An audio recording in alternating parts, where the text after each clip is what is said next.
महाराज कथा सुनाते हैं, कहते हैं भगवान का पहला विवाह संपन्न हुआ। दूसरा विवाह, बोले एक बार भगवान अपनी सभा में बैठे थे तो सत्राजित का भाई है प्रसेन ये हाथ में स्यवंतक मणि लेकर आया और कहने लगा, हे द्वारकाधीश, यदि कभी हमसे कोई धन इत्यादि की आवश्यकता हो तो संकोच मत कीजिएगा, हमसे मांग लीजिएगा। गाँव जी को बड़ा बुरा लगा, सभासद खड़े हो गए, द्वारकाधीश के भंडारे में कोई कमी थोड़ी ना है। महाराज जब ये कहा तो प्रसेन को लगा कि अब यहाँ रुकना उचित नहीं है। प्रसेन लौट आया। ये बात सत्राजित को पता चली कि प्रसेन का विरोध हुआ सभा में, तो उसने कहा कि देखो कुछ दिनों तक तुम सभा में मत जाना। तो इसको तो छुट्टी मिल गई थी, ये घोड़े पर बैठा और शिकार करने के लिए चल गया। शिकार करने जब गया तो महाराज एक सिंह के द्वारा इसका गोविंदाय नमो नमः जो मणि थी वो सिंह ने अपने मुख में दबा ली, लेकर के चलने लगा। और यहाँ पे क्या हुआ कि प्रसेन जब नहीं आए वापस तो सत्राजित ने खबर फैलवा दी कि मेरे भाई को कृष्ण ने मार दिया और मणि को चोरी कर लिया।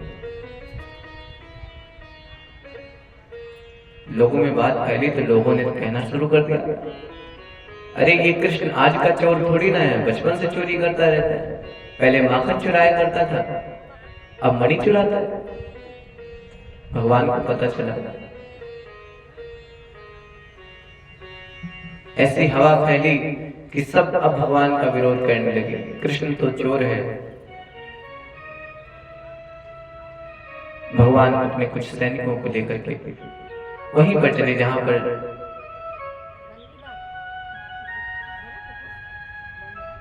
प्रसेन गया था।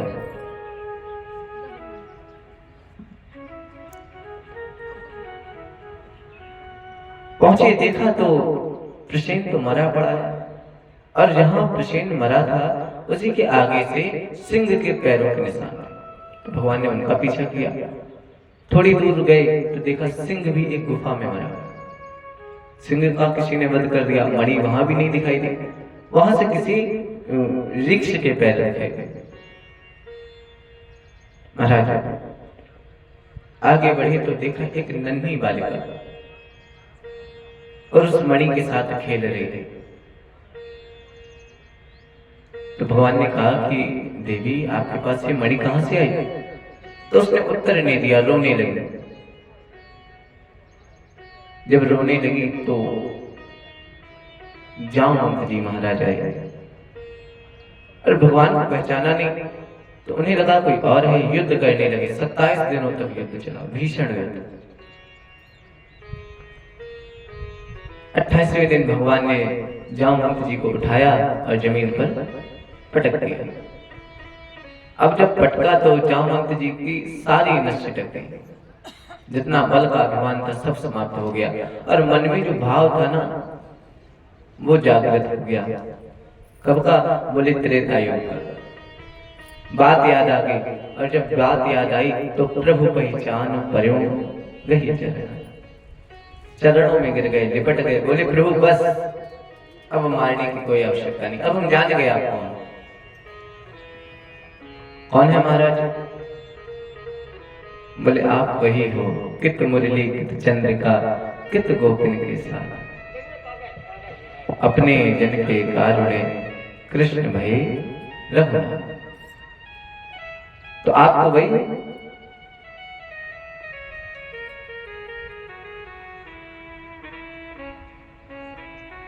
जामवंत जी से पूछा, महाराज आपको ये मणि कहां से मिली? जामवंत जी ने सारा वृत्तांत सुना। भगवान ने कहा हमारे को मणि चोरी का कलंक लगा है, इसे नष्ट करना है। तो बोले ये मणि हमको दे दो। जामवंत जी ने कहा महाराज जो धन कन्या को दिया जाता है वो वापस नहीं लिया जाता, कन्या को दिया हुआ धन वापस नहीं लेते। भगवान ने कहा कि देखो मणि तो हमें चाहिए। जामवंत जी ने कहा महाराज एक काम करिए, क्या? आप हमारी कन्या से ही विवाह कर लीजिए और दहेज में ये मणि स्वीकार कर। भगवान ने कहा आपको जैसा उचित लगे वैसा करें। भगवान का विवाह हुआ जामवंत जी से। जामवती मैया की जय। महाराज अब मैया को लेकर के आए, मणि लेकर के आए तो सत्राजित के पास पहुंचे और कहा देखो हमने कहा था ना हमने तुम्हारी मणि नहीं चुराई, अब तो प्रमाण पत्र भी साथ में लाया। देवी जी बताइए। तो मैया ने सारा वृत्तांत सुना दिया। तो जो लोग अभी तक कह रहे थे ना कि कृष्ण तो चोर है, वही कहने लगे कि द्वारकाधीश के खजाने में किसी बात की कमी है क्या? ये सत्राजित बड़ा धूर्त है, इसको तो मर जाना चाहिए।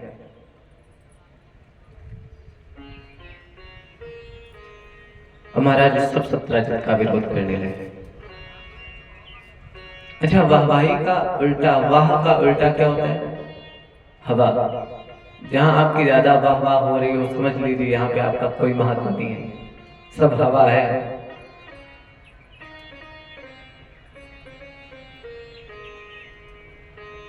सत्राजित ने कहा महाराज हम अब कैसे जिएंगे? इन लोगों की बातों को हम कैसे सुने? भगवान ने कहा ये तो लोग हैं, आज तुम्हारे बारे में कह रहे, कल हमारे बारे में कह रहे थे, इनको कैसे चुप कराओगे? सत्राजित ने कहा प्रभु मेरे पास एक उपाय है। क्या उपाय है? मेरी एक कन्या है, आप यदि उससे विवाह कर ले तो हमारा दोष समाप्त हो जाएगा, हम आपके ससुर हो जाएंगे, फिर कोई कुछ कहेगा नहीं हमसे। तो सत्यभामा मैया का विवाह कराया भगवान के साथ। भगवान का तीसरा विवाह शुरू हुआ।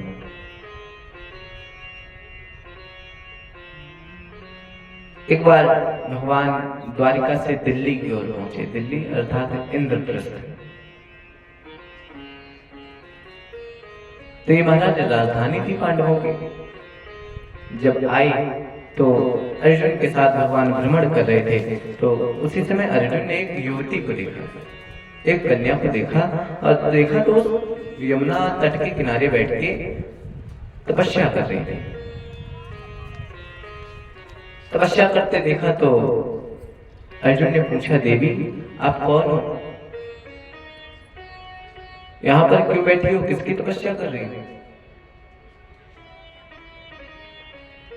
तब मैया कालिंदी ने उत्तर दिया अहम देवस्य सवितुः दुहिता पतिमिच्छति। मैं भगवान सूर्य की पुत्री हूँ, लोग मुझे कालिंदी के नाम से, यमुना के नाम से जानते हैं। तो यहाँ पर क्या कर रहे हो? बोले भगवान कृष्ण को पति रूप में पाने के लिए तपस्या कर रहे हैं। अर्जुन जी हंसने लगे। क्यों हंसे? अरे आप जिसकी तपस्या कर रही हो वो हमारे साथ है, हमारे रथ पे बैठे हैं। भगवान को बुला के लाए, परिचय कराया और भगवान का विवाह यमुना मैया के साथ संपन्न कराया। बोले यमुना मैया की।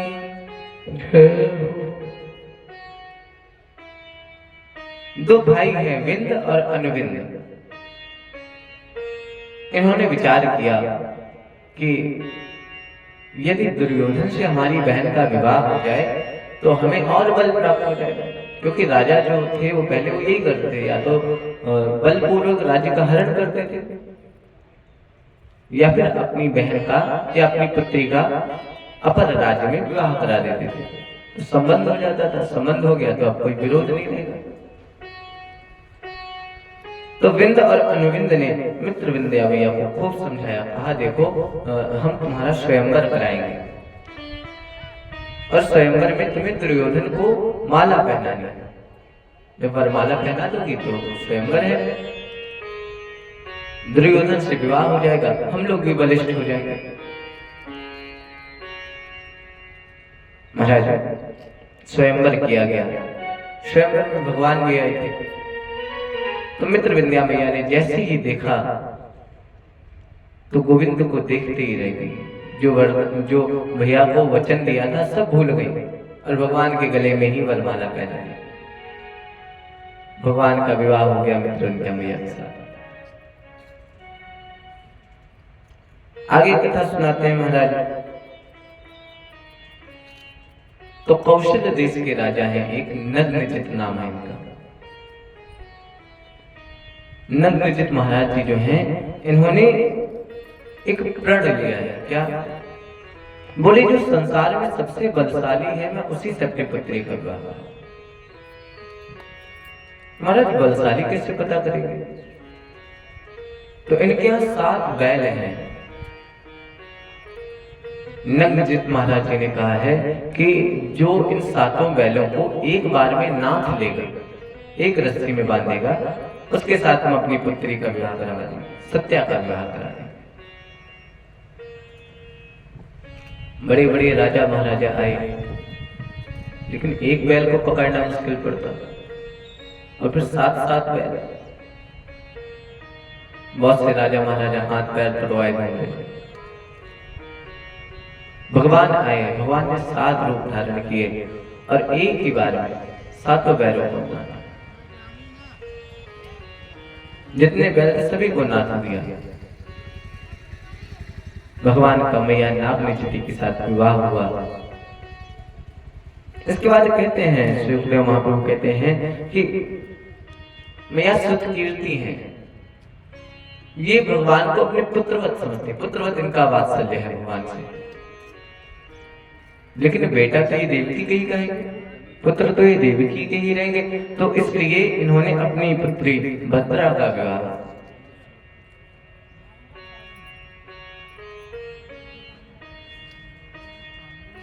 गोविंद के साथ कराया। और भद्रा का जब विवाह हो गया तो अब इनके पास, क्योंकि जामाता भी पुत्र के सदृश होता है, जो आपका दामाद है वो भी तो आपका पुत्र जैसे ही होता है। इसलिए मैया सतकीर्ति बड़ा प्रसन्न है।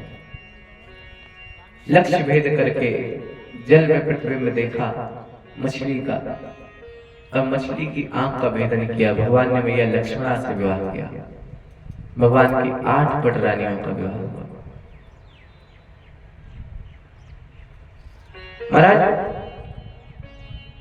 प्राग ज्योतिषपुर में एक असुर रहता है, भौमासुर। इसी का नाम है नरकासुर। तो इसने सुना कि भगवान ने रास रचाया है। और जब महाराज रास के बारे में इसने सुना तो इसके मन में विचार है कि हम भी रास रचाएं। तो रास अकेले तो रचा नहीं सकते, इसलिए इसने क्या किया कि जितनी कन्याएं इसको मिलती ये उन सबको बंदी बना लेता, जेल में रख लेता। महाराज जब जेल में रखना प्रारंभ किया तो धीरे धीरे करके इसके पास 16,100 कन्याएं हो गई। भगवान को याद आया, हमारे कुछ भक्त हमें स्मरण कर रहे हैं। तो साभार्या गरुडारूढ़ा प्राग्ज्योतिषपुरं। हेलो। गरुडारूढ़ा प्राग्ज्योतिषपुरं ययो। भगवान एक बार गरुड़ पर बैठे और जाने लगे। तो सत्यभामा मैया ने पूछा, प्रभु कहाँ जा रहे हो? भगवान ने बताया, युद्ध करने जा रहे हैं। महाराज युद्ध करने जा रहे हो तो हम भी चले युद्ध देखने। भगवान ने कहा ठीक है बैठो। मैया किसकी अवतारी है? सत्यभामा मैया कौन है? कहा मैया भूमि की अवतारी है।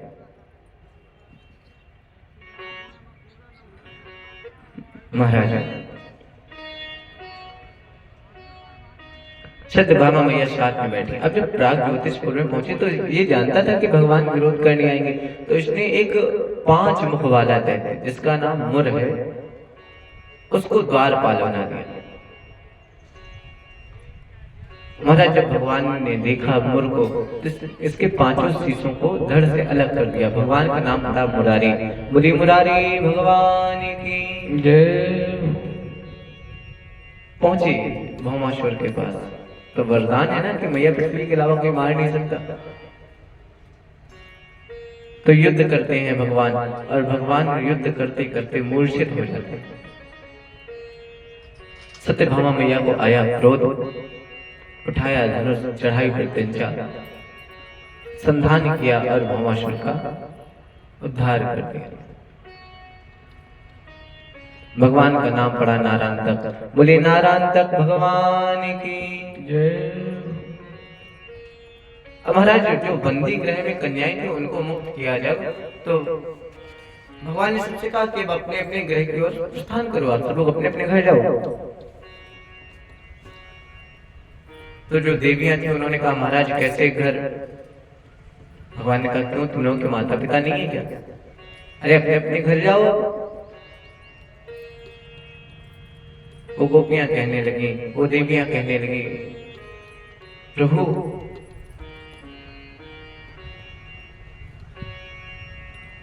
हम चले तो जाएं, लेकिन आप स्वयं विचार कीजिए, क्या समाज हमें स्वीकारेगा? समाज स्वयं नहीं स्वीकारेगा।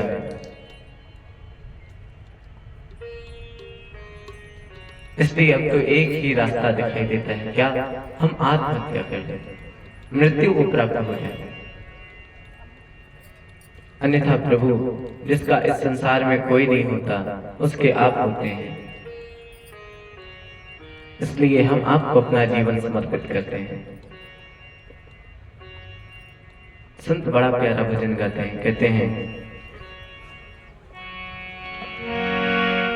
जीवन है तेरे हवाले मुरलिया वाले, जीवन है तेरे हवाले मुरलिया वाले, जीवन है तेरे हवाले मुरलिया वाले, ओ जीवन है तेरे हवाले मुरलिया वाले।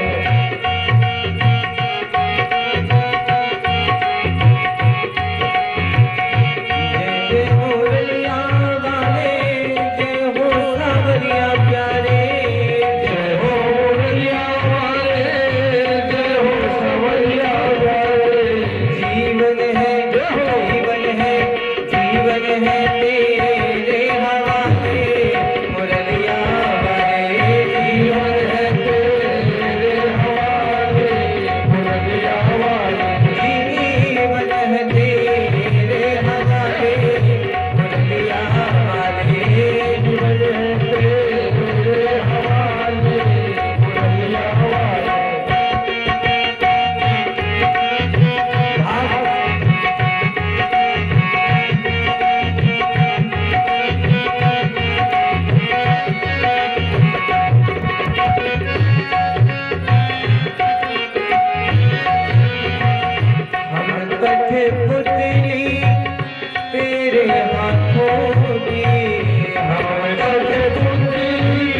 भगवान ने सर्व समर्पित करते हुए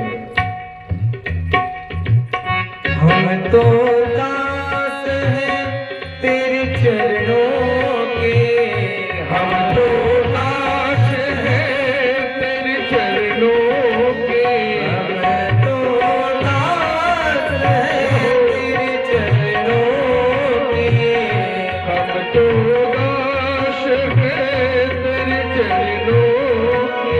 आके बिहारी मुझको आके हृदय से लगा ले, मुरलिया वाले आके हृदय से लगा ले मुरलिया। मेरे अपने हुए ना अपने, इसलिए अब आके अपना ले हे मुरलिया वाला। ये जीवन मेरा जो आपने दिया, लोग कहते हैं ना कि ये जीवन मेरा है, मेरा नहीं है। नहीं, भक्त तो कहता है मैं नहीं, मेरा नहीं, यह सब उन्हीं का है दिया। तन धन भवन और ये खजाना सब उन्हीं का है दिया। इसलिए हे प्रभु अब आप कृपा करें। भगवान ने सबको स्वीकार किया और महाराज द्वारिका लेकर के आए। भगवान के विवाह कितने हो गए? 16,108 विवाह संपन्न हुए भगवान। महाराज जब विवाह संपन्न हो गया तो सुखदेव महाप्रभु कहते हैं परीक्षित, क्योंकि भगवान है कौतुकी है तो समय समय पर कौतुक करते रहते हैं। तो एक बार भगवान के मन में विचार आया, क्योंकि देखिए राजा है तो बहुत बड़ा महल है और बड़े बड़े महल है तो महाराज सबके लिए अलग अलग कमरे हैं, सब अलग अलग कमरों में रहते हैं। और जब सब अलग अलग कमरे में रहते हैं तो फिर सबके अलग अलग अपने पर्यटक हैं, अपने अपने दास दासी।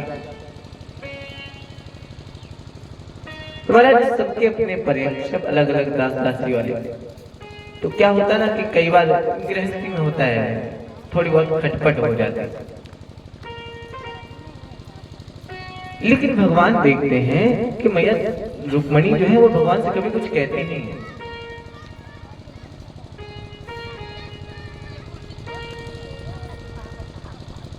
महाराज कथा सुनाते हैं, कहते हैं कि जब भगवान ने देखा कि रुक्मणी जी बड़ा शांत है, कुछ कहती नहीं है, तो रुक्मणी जी के मन में रुक्मणी जी का वो क्रुद्ध चेहरा, वो क्रोधित हुआ मुख भगवान देखना चाहते हैं। तो इसलिए आज भगवान रुक्मणी जी के कमरे में आए और चुपचाप बैठ गए। रुक्मणी जी ने देखा बड़ा उदास बैठे तो पूछा प्रभु कुछ हो गया क्या? भगवान ने कोई उत्तर नहीं दिया। मैया ने फिर पूछा प्रभु हमसे कोई गलती होगी? भगवान बोले नहीं। और रुक्मणी जी की ओर देख के कहा कि देवी आपने हमसे विवाह कर दिया। अब जब ये सुना तो मैया को बड़ा संकोच हुआ, बड़ा भय हो गया, ऐसी क्या गलती हो गई, ऐसा क्यों पूछ रहे हैं? अच्छा महाराज भगवान पूछ कब रहे? बोले जब भगवान का विवाह हुआ इसके पश्चात की कथा आती है कि भगवान के प्रत्येक पत्नी से 10-10 पुत्र और एक कन्या ने जन्म लिया। तो महाराज विवाह के इतने समय के बाद अब भगवान पूछ रहे हैं रुक्मणी जी से कि आपने हमसे विवाह क्यों किया? तो रुक्मणी जी तो भयभीत हो गई, हाथ जोड़ के खड़ी हुई, महाराज ऐसा क्या हमने कर दिया, ऐसा क्यों पूछ रहे हो आप? भगवान ने कहा नहीं, अब आप स्वयं में विचार करो, हम लोगों में कितना अंतर है। कहाँ आप इतनी सुंदर और महाराज कहाँ हम सांवले। इसके पश्चात कहाँ आप ऊंचे कुल के। भीष्मक राजा भीष्मक की पुत्री, और कहाँ हम गोपगोपाल, कहाँ आप इतने ऊंचे कुल के और हमारा तो कुल भी नहीं कोई, कहाँ आपके पिता राजा और हमारे तो पिता भी कंफर्म नहीं है। कोई कहता है वसुदेव का पुत्र है, कोई कहता है नंद का पुत्र है। और महाराज भगवान ने जब ऐसी बातें कही तो रुक्मणी जी कुछ बोल नहीं पाई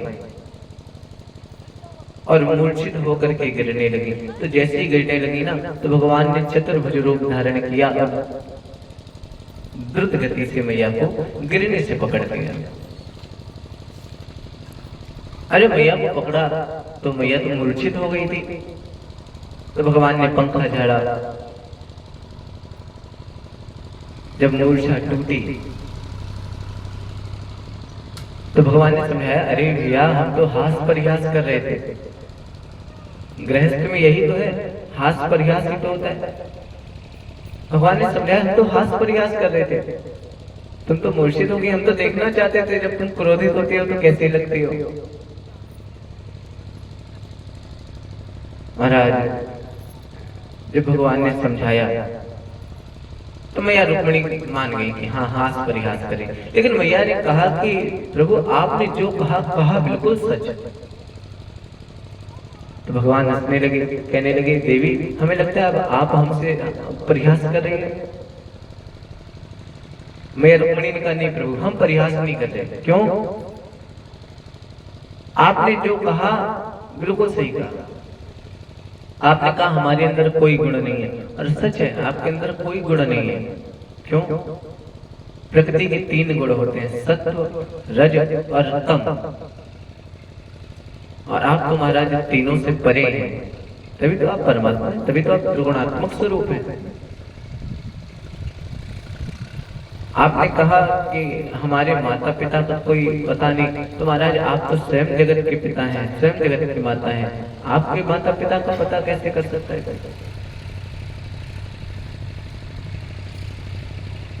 आपने कहा कि हमारा वर्ण, तो महाराज आपका तो वैसे भी कोई वर्ण नहीं होता। और महाराज जिस कमरे में कोई लाइट ना हो वहां तो अपने आप अंधेरा होगा। आप श्याम वर्ण के, इसमें आपका दोष थोड़ी ना है।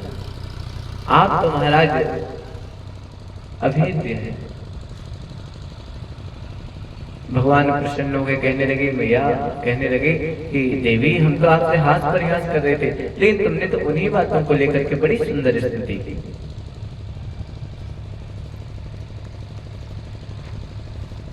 महाराज सुखदेव महाप्रभु कहते हैं परीक्षित जी से, परीक्षित जी एक बार बाबा नारद के मन में विचार आया।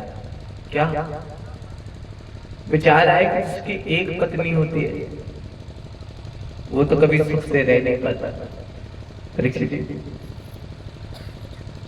और भगवान ने तो इतने विवाह किए, तो भगवान की दशा देख के आते हैं, भगवान का गृहस्थ आश्रम कैसा चल रहा है।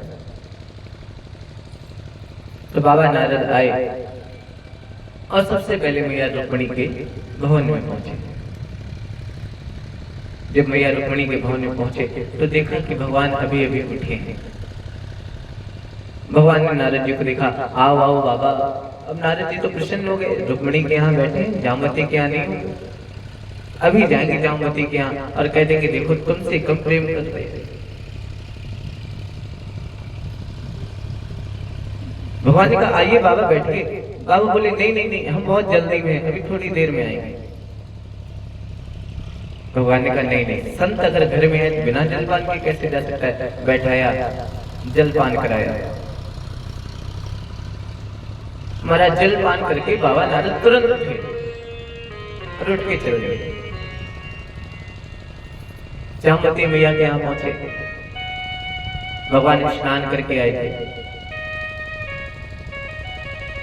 महाराज बाबा नाथ के मन में संदेह हो गया, कहीं ऐसा तो नहीं कि दरवाजा लगाओ कि हाँ इस महल से उस महल तक पहुंचने में केवल दरवाजा पार करो। लेकिन कोई बात नहीं, जामवती के यहाँ, सत्यभामा के यहाँ नहीं। तो बाबा कहने लगे नहीं नहीं, अभी हम थोड़ा जल्दी में, अभी आएंगे फिर वापस आएंगे। भगवान ने कहा ऐसे कैसे जा सकते हैं बिना जलपान के? पुनः जलपान किया, फिर आगे बढ़े, सत्यभामा मैया के यहाँ पहुंचे। भगवान पूजा करके उठे थे। और महाराज देखते देखते जिस घर में जाते भगवान वहां कोई ना कोई क्रिया कर रहे होते। बाबा नारद को बैठाते, जलपान कराते और फिर भेजते। अब तो बाबा नारद थक गए और इतना जलपान कर लिया कि महाराज भोजन की तो कोई गुंजाइश नहीं बची। बाबा नारद द्वारिका में भ्रमण करने लगे। तो द्वारिका में भ्रमण किया, इतने में देखा कि भगवान छद्म वेश धारण किए हुए और छद्म वेश धारण करके द्वारिका के वासियों से हाल चाल पूछे। तो बाबा नारद वहां पहुंचे। प्रभु आप यहाँ? बोले हाँ। आप तो अभी महल में थे? बोले हाँ महल में थे, लेकिन अभी हम आए, कुछ काम है। बाबा नारद हाथ जोड़ के खड़े हो गए, महाराज तो आपके तो इतने दूध है। भगवान ने कहा नहीं, देखो राजा वही कुशल है जो दूध के भरोसे नहीं बैठे, स्वयं बीच बीच में चक्कर लगाता रहे कि नगर में हमारे कैसे क्या हो रहा है। महाराज बाबा नारद से कहा अब आ ही गए तो चलो कुछ जलपान कर लेते हैं। बाबा नारद हाथ जोड़ के खड़े हो गए। बाबा कहने लगे प्रभु सुबह से केवल जलपान कर रहे हैं और जहां देखते हैं वहां पे आप दिखाई दे रहे हो। हमने तो सोचा था कि एक घर में होगे, दूसरे घर में नहीं होगे, थोड़ा वाद विवाद होगा आपके घर में, लेकिन हम तो प्रत्येक घर में बैठे। भगवान ने समझाया बेटा जहां पे बुद्धि जीवों की बंद होती है वहां से करतार अपनी बुद्धि लगाता है।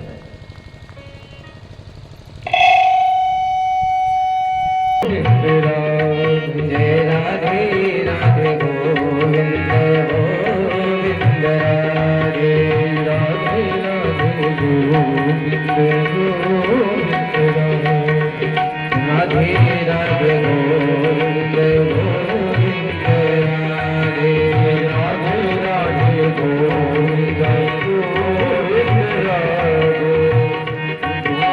राधे राधे गोपाल राधे गोविंद राधे राधे गोपाल राधे जय राधे राधे गोविंद गोविंद राधे राधे राधे गोविंद गोविंद राधे राधे राधे गोविंद गोविंद राधे राधे राधे गोविंद गोविंद राधे।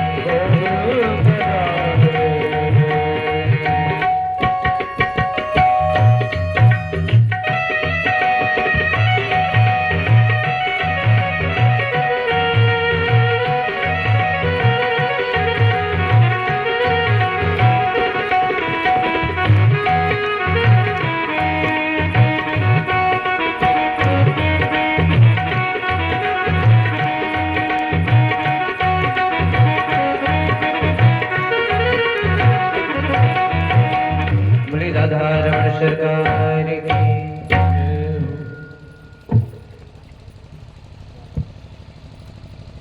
परीक्षित जी कथा चल रही थी, बता सकते हैं कहाँ पे थे? जय हो, धन्यवाद। नारद जी विचार करते हैं। नारद जी ने हाथ जोड़ लिया, कहा प्रभु हमें क्षमा करें, हम अपनी बुद्धि से आपको बांधना चाहते थे, लेकिन आप तो परतंत्र हैं नहीं, आप तो स्वतंत्र हैं और ऐसे वैसे भी परम स्वतंत्र, आपको भला कौन बांध सकता है? सुखदेव महाप्रभु कहते हैं परीक्षित जी ऐसे हास परिहास होते हुए भगवान का गृहस्थ जीवन बीतता है। आगे कथा आती है।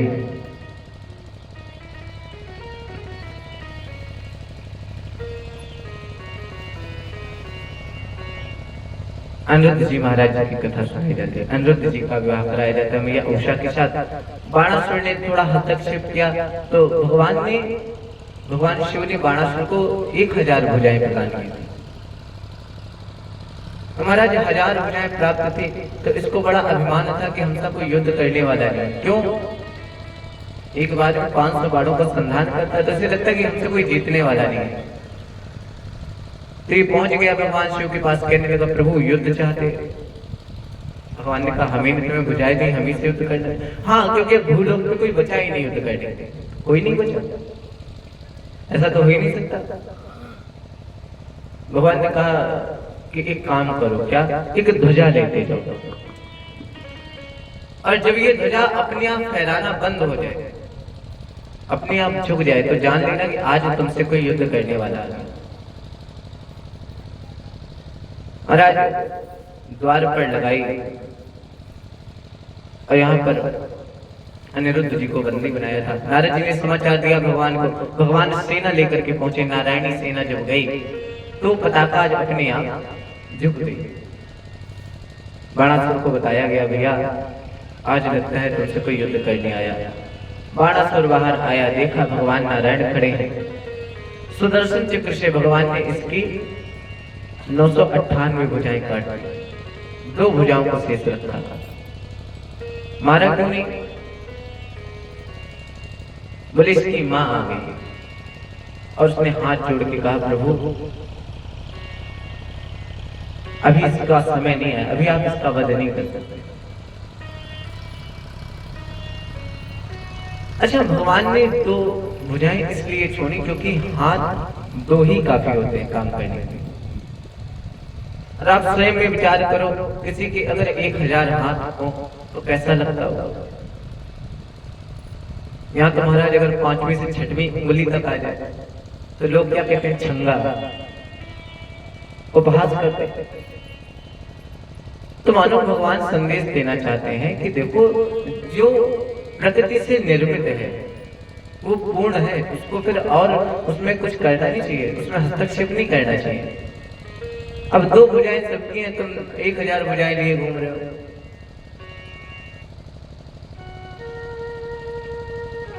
एक दृष्टांत पूज्य महाराज जी सुनाते थे, तो उसमें कहा कि एक बार एक राजा खा पी के बहुत मोटा हो गया। और महाराज इतना मोटा हो गया कि अपना ही शरीर उससे उठाया नहीं जाता। तो राजा था तो अपने महल का निर्माण कराया। तो जब निर्माण कराया तो वास्तु पूजन कराने के पंडितों को बुलाया। तो पंडित जी उस समय व्यस्त थे।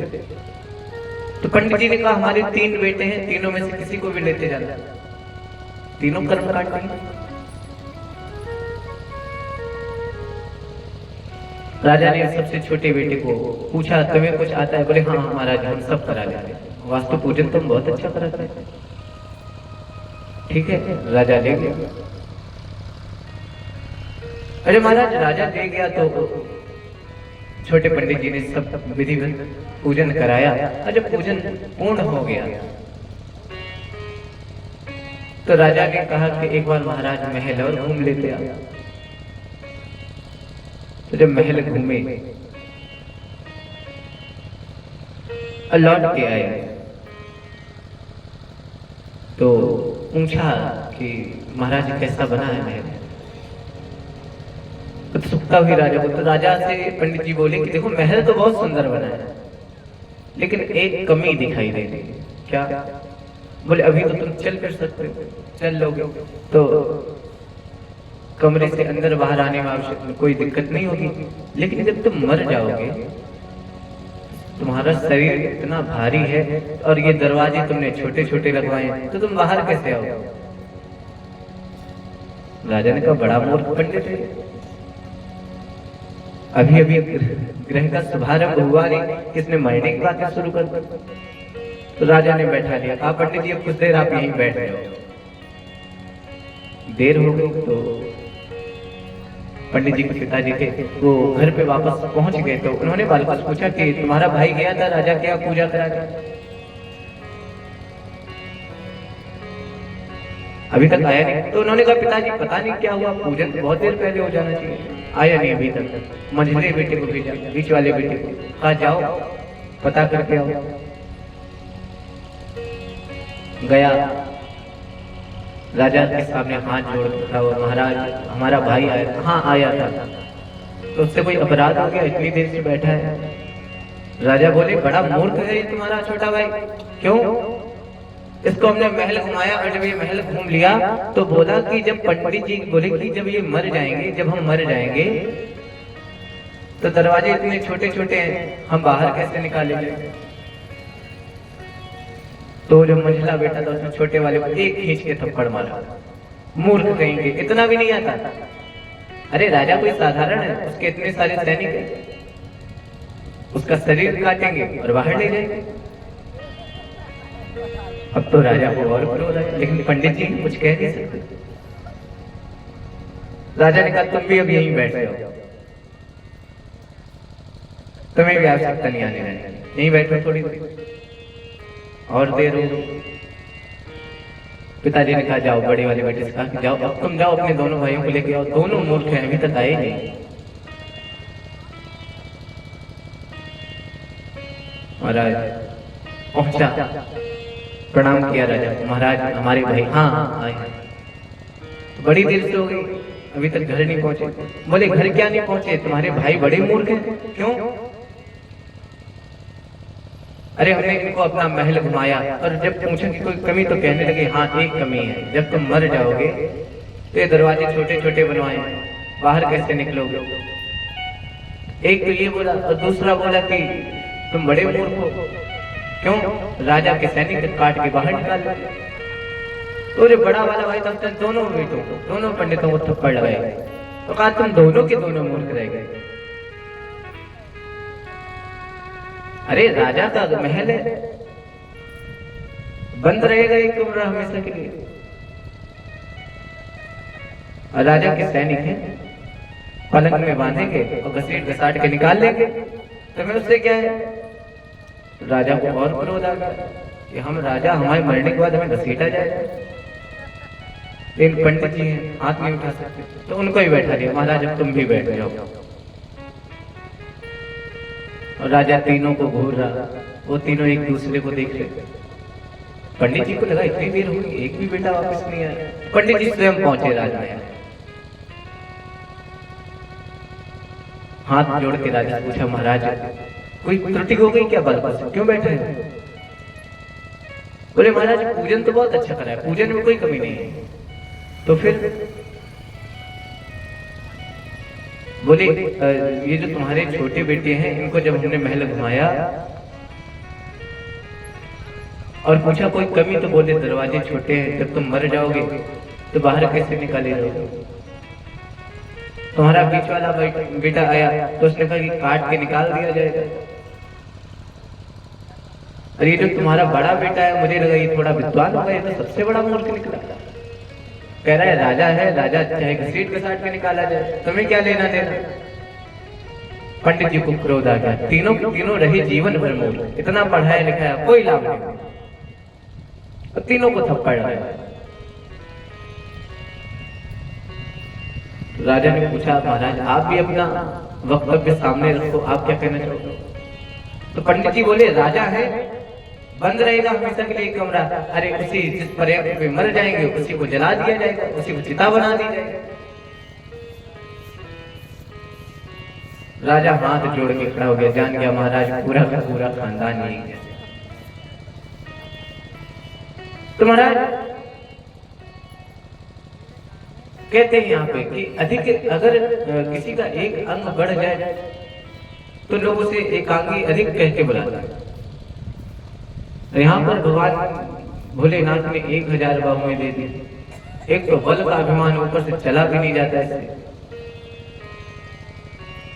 भगवान ने बाणासुर का कल्याण किया।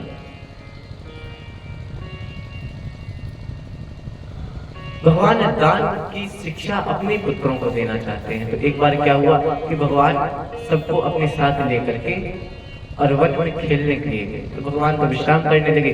अब जब कृष्ण विश्राम करने लगे, जो नन्हे नन्हे बालक थे वो खेल रहे थे।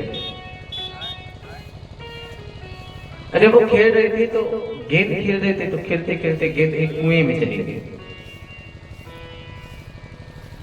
जब गेंद कुएं में गई तो बालकों ने देखा गेंद निकालनी चाहिए, तो देखा जो विशाल काय गिरगिट उसे कुएं में पड़ा है। जब देखा तो चकित हो गए सब लोग। भगवान के पास आए, बोले प्रभु एक विशाल काय गिरगिट कुएं में पड़ा है, हमें बड़ी दया लग रही है, अब इसे बाहर निकाल जाए। तो भगवान का एक नाम है अजान बाहु। भगवान की जो बाहुएं हैं ये बहुत विशाल है।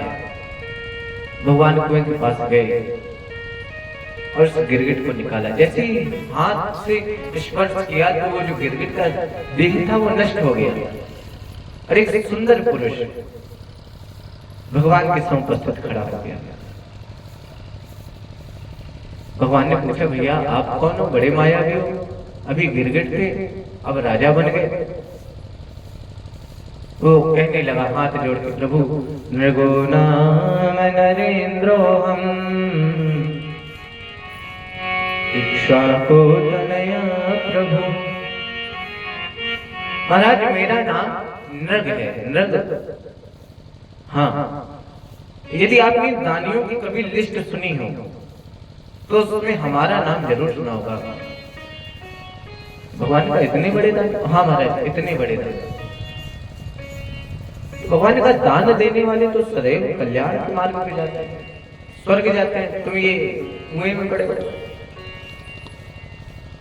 उसने कहा, महाराज दान तो हमने बहुत किया, इतना दान किया कि एक बार अंतरिक्ष के नक्षत्रों को गिनना संभव है,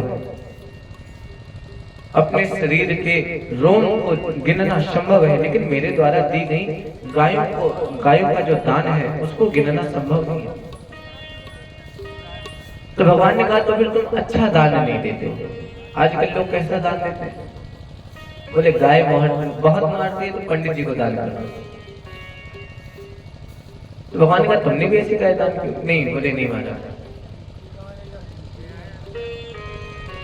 हमने जो गाय दान की वो सब कपिला गाय थी, बड़ी सीधी सादी गाय थी। भगवान ने कहा, दूध नहीं देती होगी, बूढ़ी गाय देती होगी? बोले नहीं महाराज, सबस्ता कपिला ही श्रृंगे। महाराज मैंने जैसा दान किया ऐसा दान कोई कर नहीं सकता। कैसा दान किया? बोले जिस गाय के नीचे बछड़े होते थे उन गायों को, उन बछड़ों को, उनके सींगों को सोने से मढ़वाते थे, उनके खुरों को चांदी से मढ़वाते थे, तब दान करते थे। तो भगवान ने कहा, तो फिर तुम सुपात्र दान नहीं करते हो। दान देना भी सबको दान नहीं देना चाहिए, दान देने योग्य जो है उसको दान देना चाहिए। भगवान ने कहा, तुम सुपात्र दान नहीं करते हो। महाराज बोले, उन ब्राह्मणों को दान करते थे जो सदैव संध्या इत्यादि करते थे, जो ब्रह्मनिष्ठ ब्राह्मण थे, उनको दान किया। भगवान ने कहा, जब सब कुछ अच्छा था तो फिर क्यों गिरगिट बने? वो कहने लगे, महाराज एक बार एक गलती होगी। गलती होगी? क्या गलती हुई? बोले हमने ब्राह्मण का दान जो था उसी से दान कर दिया। कैसा दान? बोले महाराज एक बार हम दान कर रहे थे तो अब इतना दान करते थे तो ध्यान नहीं रहता था कि कौन सी गाय दान करते थे। अच्छा, पशुओं की एक आदत होती है, जहां पर पहले रहते होते हैं उस स्थान को याद कर लेते हैं। तो महाराज जहां पहले रहती थी वो गाय, तो जब दान किया हमने तो महात्मा जी के यहाँ से वापस आ गए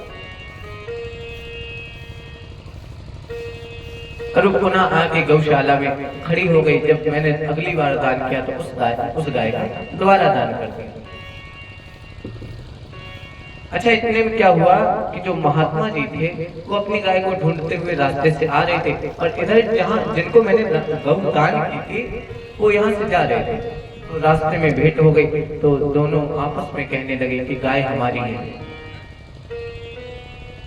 अब दोनों ब्राह्मण कह रहे कि गाय हमारी है, और कोई झूठ तो बोल नहीं रहा, दोनों ही सही बोल रहे कि हाँ गाय हमारी। क्यों? महाराज पहले ब्राह्मण कहने लगे कि अभी कल ही हमने राजा नृग से इस गाय का दान लिया। दूसरे ब्राह्मण कहने लगे हमने तो आज सुबह सुबह ही दान लिया, अभी अभी दान लेके आ रहे हैं। दोनों राजा नृग के पास पहुंचे और जब नृग के पास पहुंचे पूछा नृग से, महाराज आपने गाय हमें दान की? तो राजा ने कहा हाँ। दूसरे ब्राह्मण देवता ने कहा, तो प्रभु आपने गाय हमें दान की? राजा नृग ने कहा हाँ महाराज आपको दान की। हमारा जो दोनों तरफ बार बार हाँ कर रहे थे, एक दृढ़ उत्तर नहीं दे पाए। ब्राह्मणों को क्रोध आ गया बार बार गिरगिट की तरह सर हिला रहे हो ना, जाओ गिरगिट हो जाओ। जब महाराज ये सुना तो हाथ जोड़कर राजा ने खड़े हो गए, महाराज हम तो दान करते थे, फिर क्यों दुख मिल रहा? बोले ये दुख नहीं है, ये तुम्हारा उत्तर ना दे पाने का दंड है। तुम्हारा उद्धार कैसे होगा? बोले द्वापर युग में जब भगवान आएंगे और वो जब तुम्हारे तन का स्पर्श करेंगे तब तुम्हारा कल्याण होगा। मानो भगवान अपने पुत्रों को समझाना चाहते हो क्या कि गाय इत्यादि जो ब्राह्मण का धन लोग हरण करते हैं ना, वो नहीं करना चाहिए।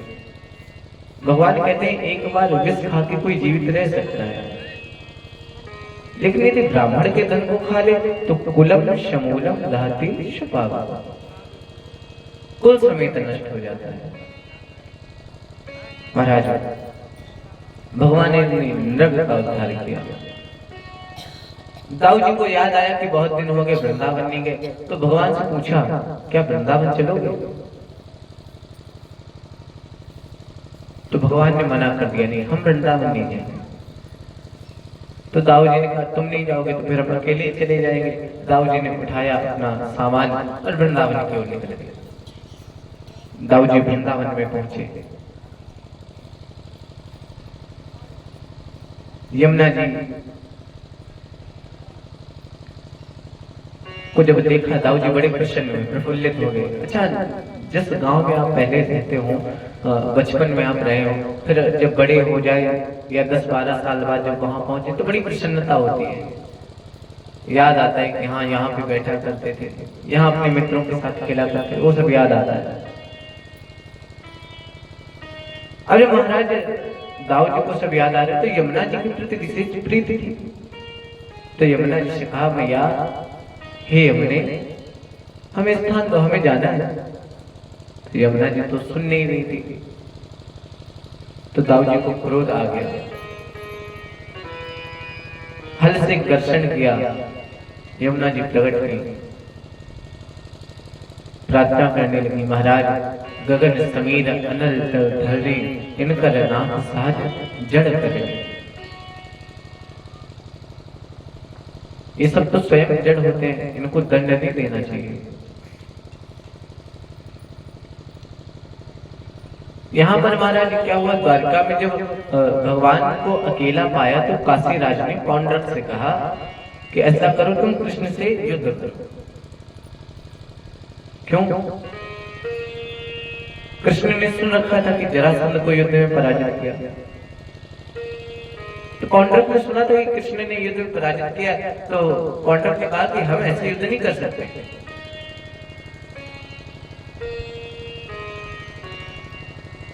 और महाराज जब ये सुना तो काशीराज ने कहा कि देखो कृष्ण ने आज तक जितने युद्ध किए वो सब दाऊ जी के बल पर किए। दाऊ जी रहते थे साथ में, तो दाऊ जी की वजह से युद्ध किया। और अभी दाऊ जी है नहीं, तो अच्छा मौका है, चाहो तो युद्ध कर लो, द्वारिका तुम्हारी हो जाएगी, पूरी सोने की नगरी है। पौंड्रक को लोग आ गया। कृष्ण का युद्ध करो या फिर डुप्लीकेट हो जाओ। भाई मार्केट में जब कोई चीज ज्यादा बिकती है तो अधिकतर क्या होता है, उसका डुप्लीकेट सामान आने लगता है। तो पौंड्रक ने विचार किया भगवान का इतना बोलबाला है, कृष्ण का इतना बोलबाला है, क्यों है? कृष्ण आभूषण धारण करते हैं, कृष्ण के 4 हाथ हैं, शंख चक्र गदा पद्म धारण करते हैं। तो महाराज कृष्ण ने भी क्या किया, अब भगवान जैसा स्वरूप बनाया और पत्रिका भेजी, और उस पत्रिका में लिखा था कि कृष्ण अब तुम सावधान हो जाओ। क्यों? बोले इस धरती पर भगवान का अवतार हो गया है।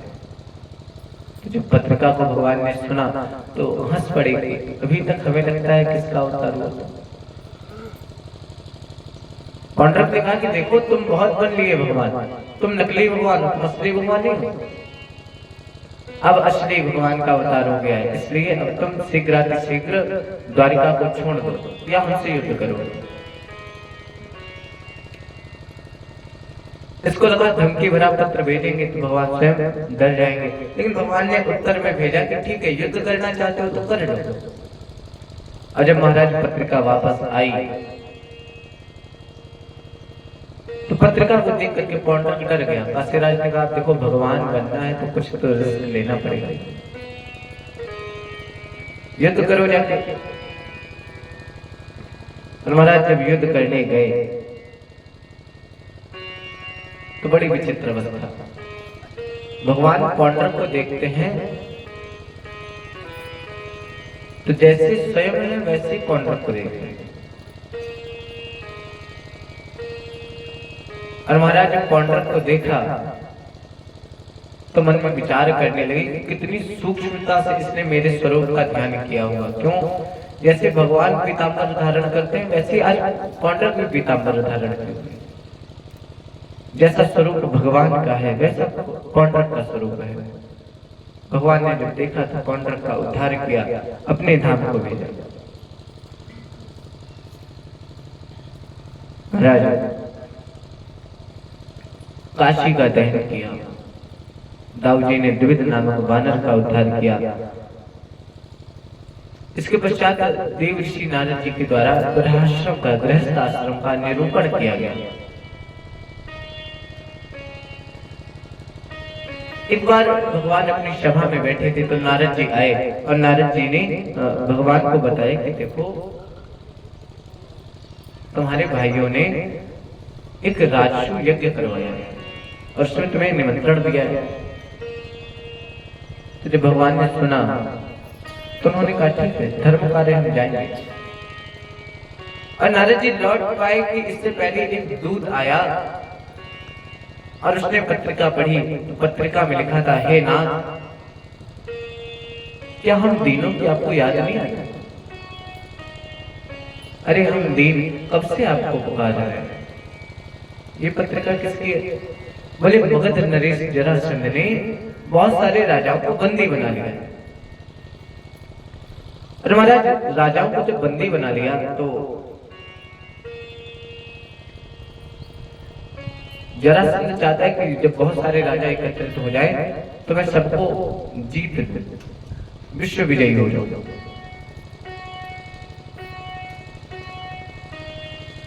भगवान अब विचार करने लगे पहले क्या करें, धर्म का कार्य करें या क्षत्रिय धर्म का निर्वाहन करें। भाई कोई सहायता मांग रहा है तो पहले सहायता करें या जो यज्ञ हो रहा है वहां पे जाए। तो आप सदैव याद रखें, जब कभी आप दुविधा में पड़े तो मित्र से एक बार अवश्य पूछें। भगवान ने भी अपने मित्र उद्धव जी को बुलाया और उद्धव जी से पूछा। जब उद्धव जी से पूछा तो उद्धव जी ने बड़ा सुंदर उत्तर दिया। कहा, महाराज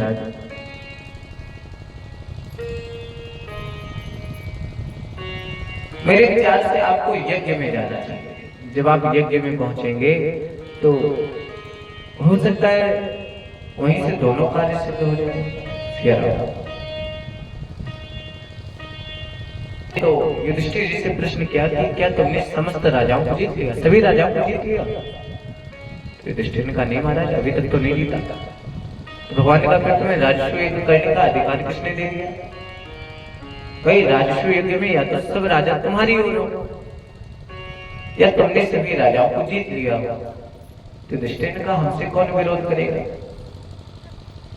भगवान ने बताया, एक नाम है कौन, जरासंध। ये अकारण सबसे विरोध करता है, हो सकता है तुमसे भी विरोध हो।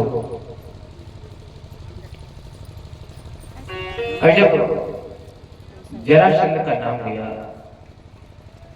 तो भगवान ने सभी को दिशाएं बांट दी।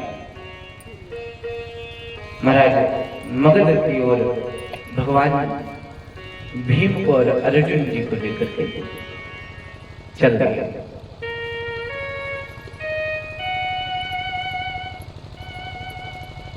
स्मरण रखें बात,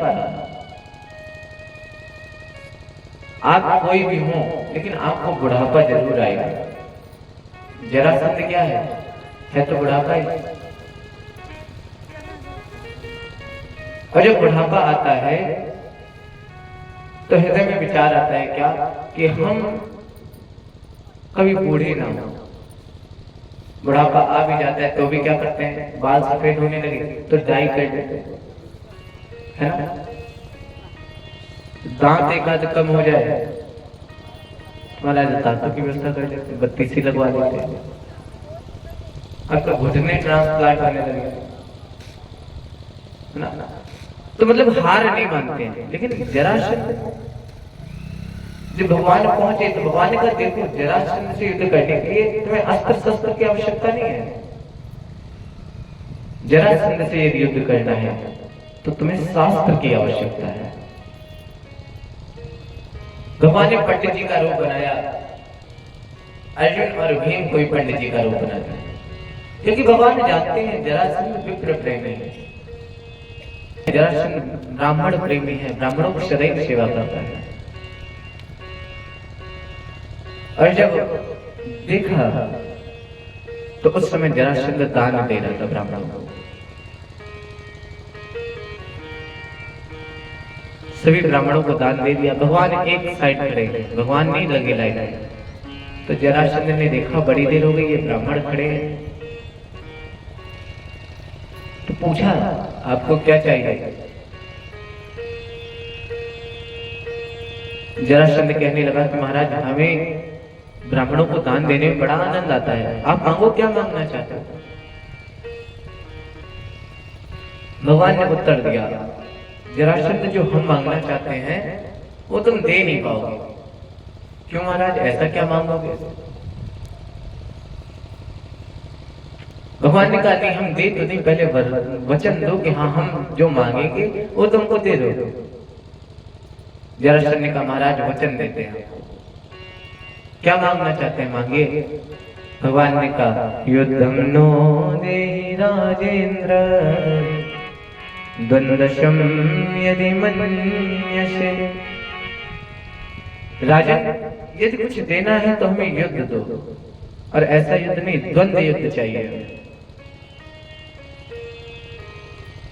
भगवान की इस बात को सुना जरासंध हाथ जोड़ के खड़ा हो गया, बोला महाराज आप ब्राह्मण नहीं हो सकते।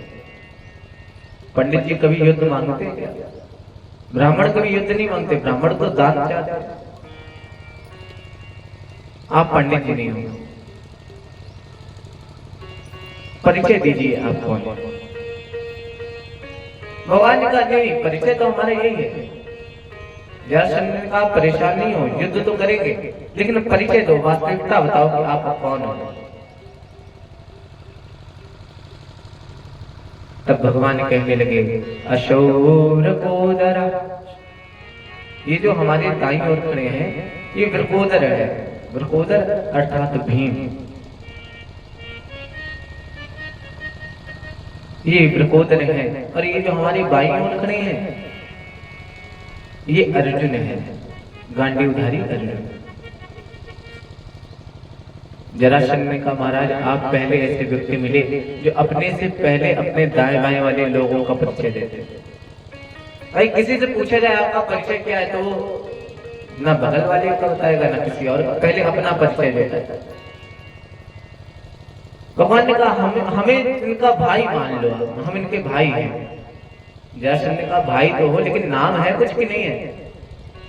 बोले हाँ कृष्णम जानी हते रिपुम। ये मान लो कि तुम्हें कई बार परास्त किया है। जरासंध को अच्छा जो अभिमानी होते हैं वो अपनी हार नहीं याद रखते। जरासंध ने कहा आज तक हमें कोई हराने वाला हुआ ही नहीं महाराज, आप कह रहे हो तुम्हें परास्त किया, नाम बताओ। भगवान ने कहा कृष्णम जानी हते रिपुम, मैं कृष्ण हूं। और जब ये सुना तो दुर्योधन ये जरासंध ठहाका मार के हंसने लगा, कहने लगा आहा तो तुम ही हो, तुम ही रण छोड़ो, तो तुम द्वंद्व युद्ध चाहते हो, तुम्हें युद्ध करना है। भगवान ने कहा हाँ हम तीनों में से आप जिससे चाहो उससे युद्ध करो। तो जरासंध जानता है 17 बार हारे हैं इनसे, और एक बार बड़ी मुश्किल से जीत पाए, वो ब्राह्मणों की तपस्या से, ब्राह्मणों के बल से। और महाराज एक बार जीत पाए, फिर से युद्ध किया और कहीं हार गए तो जो एक बार की जीत है वो भी खत्म हो जाएगी। जो बड़ी मुश्किल से नाम कमा पाए कि हाँ इन्होंने कृष्ण को हरा दिया, वो खत्म हो जाएगा। तो जरासंध कहने लगा, देखो हम युद्ध तो तुमसे कर लेते, लेकिन तुमने रण को छोड़ दिया, और जो रण को छोड़ दे वो योद्धा नहीं हो सकता, इसलिए हम तुमसे युद्ध नहीं करना चाहते। तो भगवान कहते हैं कि हमसे ना करो युद्ध, अर्जुन से कर। जरासंध ने कहा, अर्जुनो ना भवेत योद्धा, अर्जुन को योद्धा थोड़ी ना। अरे योद्धा का शरीर हृष्ट पुष्ट होता है, बर्बाद होता है। हाँ अर्जुन धनुष चलाने में तो पारंगत है, लेकिन अर्जुन योद्धा नहीं है। अब तो एक ही बचे, कौन? भीम जी महाराज। जरासंध कहने लगा, हाँ भीम तुल्य बलो, भीम के बराबर मेरा बल है, भीम से मैं युद्ध करूं। याद रखिएगा, बुढ़ापा जब आता है तो वो आपसे युद्ध नहीं करता, आपसे अर्थात कभी भी जीवात्मा से, आत्मा से युद्ध नहीं करता, और ना ही परमात्मा से युद्ध करता है। अर्जुन क्या है? अर्जुन है जीवात्मा, कृष्ण परमात्मा है। तो बुढ़ापा ना परमात्मा से युद्ध करता है ना आत्मा से युद्ध करता है। बुढ़ापा युद्ध किससे करता है? बोले शरीर से, और शरीर का प्रतीक होता है हृष्ट पुष्ट होना। तो अर्जुन कैसे हैं? बोले धनुर्धर हैं अच्छे, मगर हृष्ट पुष्ट नहीं है। भीम तुल्य बलो, भीम जी महाराजा हैं जो हृष्ट पुष्ट है।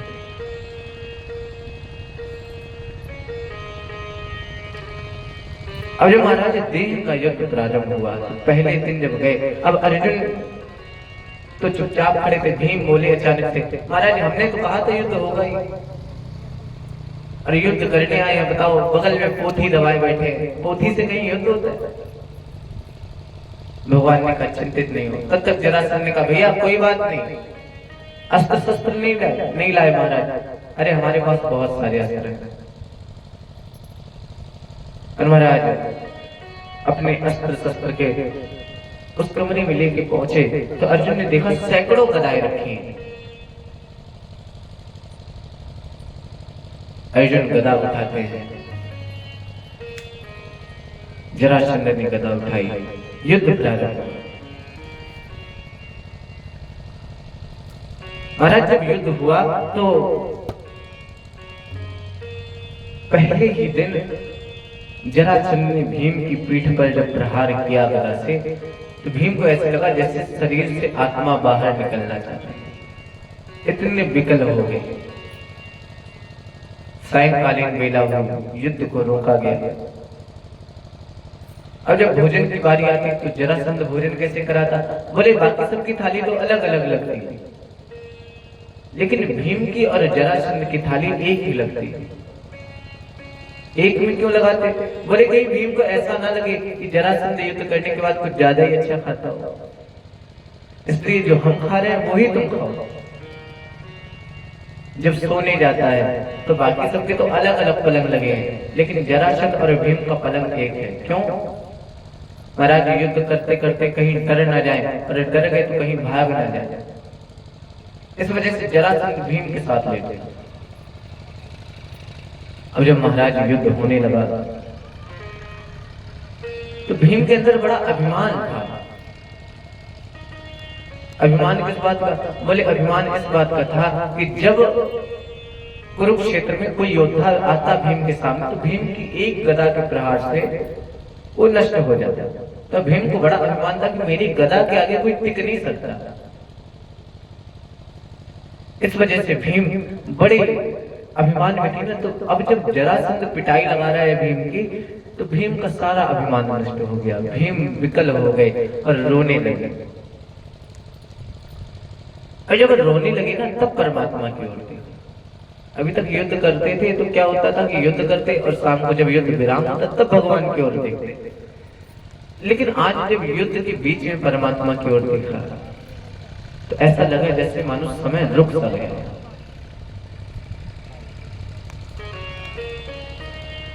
भगवान ने इशारा किया, कहो महाराज कुशल मंगल से। तो भीम ने कहा महाराज खा कुशल मंगल से। ऐसी पिटाई तो जीवन में कभी भी नहीं लगी हमारी जैसे अब लग रही है। भगवान ने कहा तुम तो बड़े बलशाली थे, तुम्हारी एक गदा के प्रहार के आगे कोई टिक नहीं सकता था। अरे बोले महाराज ये मरता ही नहीं है। इसे जब वो प्रहार करते हैं अपनी गदा का तो ऐसा लगता है जैसे इसके शरीर में और बल बढ़ जाता है। जब महाराज ये सुना तो भगवान ने कहा कोई बात। सायंकालीन में युद्ध को विराम किया गया। जब युद्ध विराम हुआ तो अर्जुन और भगवान कृष्ण एक साथ बैठे थे।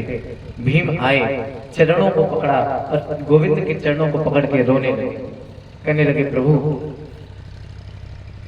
अब आप ही हो जो हमारे सहारे हो, आपके अलावा हमें कोई बचा नहीं सकता। क्यों महाराज कोई तो उपाय होगा जिससे इनका उद्धार हो सके। भगवान ने कहा ठीक है, अब पूछा है तो अब हम बताए दे रहे हैं क्या करता है महाराज। भगवान ने कहा जब कल युद्ध हो तो तुम हमारी तरफ देखना। भीम ने कहा जय हो महाराज, हम आपकी तरफ देखेंगे। इतने में जरासंध की गदा हमारे सिर पे पड़ेगी और हम वहीं ढेर हो जाएंगे। भगवान ने कहा जब देखने लायक ना बचना तब देख ले, अभी देख लो नहीं तो बाद में देख लेना। महाराज युद्ध प्रारंभ हुआ और आज जरासंध भीम को उठा उठा के पटक रहा है। जब भीम की दुर्दशा हो गई तब भगवान की ओर देखा और जब भगवान की ओर देखा तो भगवान ने एक तिनका उठाया, बीच से फाड़ा और विपरीत दिशा में फेंक दिया। तो मानो कृपा दृष्टि से ऐसा लगा कि जैसे शरीर की सारी पीड़ा समाप्त हो गई। द्रुत गति से उठे भीम और जरासंध को उठाया, जमीन पर पटका, पैर पर पैर रखा और बीच से चीर के जरासंध को विपरीत दिशा में फेंक दिया। उद्धार हो गया जरासंध का। इसका पुत्र है सहदेव। भगवान ने उनको राजगद्दी सौंपी, चल दिया। महाराज लौट के आए, राजसूय के प्रारंभ हुआ और जब राजसूय के प्रारंभ हुआ तो प्रश्न आया कि सबसे पहले पूजा किसकी की जाए, पूजनीय कौन है।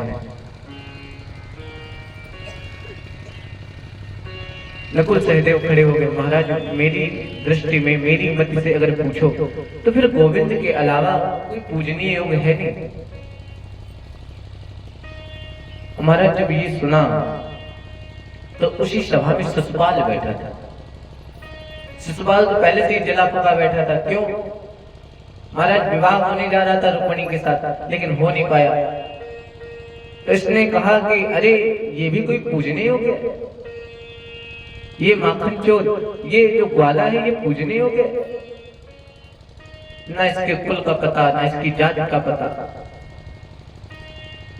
अर्जुन को क्रोध आ गया, महाराज कैसे बोल रहे हैं। भगवान ने कहा शांत रहो।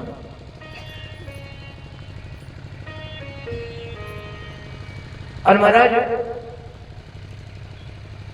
जब बहुत सारी बातें सुनाई भगवान को तो भगवान कुछ बोले नहीं। अंततः क्या हुआ, बोले जब इसकी 100 गलतियां पूर्ण हो गई तो भगवान ने सुदर्शन चक्र को आदेश दिया। शिशुपाल का शीश धड़ से अलग हो गया।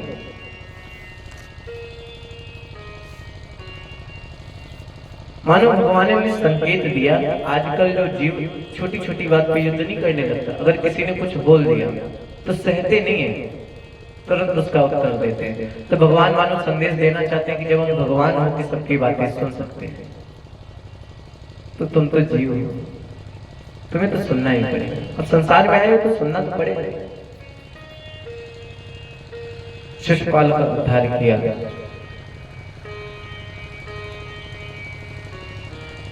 यज्ञ पूर्ण हुआ, यज्ञ नारायण प्रसन्न हुए। भगवान ने दत्त वक्त और विदुर इत्यादि दैत्यों का वध किया। बहुत सारी जब कथाएं सुना दी तो भगवान भगवान सुखदेव महाप्रभु परीक्षित जी से पूछने लगे, कहने लगे परीक्षित जी आपसे एक प्रश्न है, बताइए महाराज। सुदामा जी की चरित्र की कथा की सुनाते हैं। तो सुखदेव महाप्रभु ने पूछा परीक्षित हमने तुम्हें इतनी कथाएं सुनाई, बहुत सारी कथाएं सुनाई, तो हम जानना चाहते हैं तुमने क्या सुना। जब महाराज ये सुना तो परीक्षित जी हाथ जोड़ के खड़े हो गए, बोले महाराज हम कुछ नहीं सुन पाए। अच्छा महाराज हम आपको कथा सुनाए साथ में, और फिर आपसे पूछे कि आपको कथा सुनाई आप क्या सुने, और आप खड़े हो जाएं कहने महाराज हमने तो कुछ नहीं सुना, कितना बुरा लगेगा। लेकिन परीक्षित जी कहते महाराज हमने एक बात जरूर सीखी। क्या? बोले जीवन में विपत्ति कितनी भी आ जाए लेकिन परमात्मा का नाम नहीं भूलना चाहिए, सदैव मुख में नाम रहना चाहिए। एक तो बड़ा प्यारा भजन है, कहते हैं यही नाम मुख में हो हरदम हमारे, हरे कृष्ण गोविंद मोहन मुरारे। यही नाम मुख में हो, यही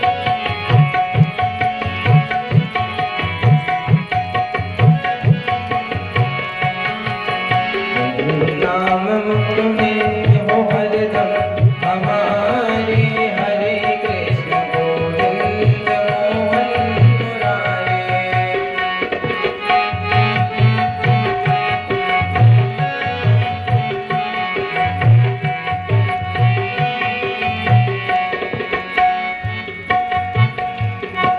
जब नाम जप होता है तो भगवान आते हैं। अजामिल अधम में न थी क्या बुराई,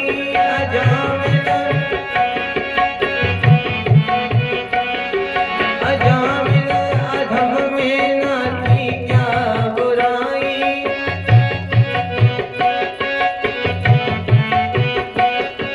मदरनाथ तुमने उसकी बिगड़ी बनाई, मदरनाथ तुमने उसकी बिगड़ी बनाई। घड़ी मौत की सर पे जब उसके आई, घड़ी मौत की देते नारायण के तीर्थ लगाए, देते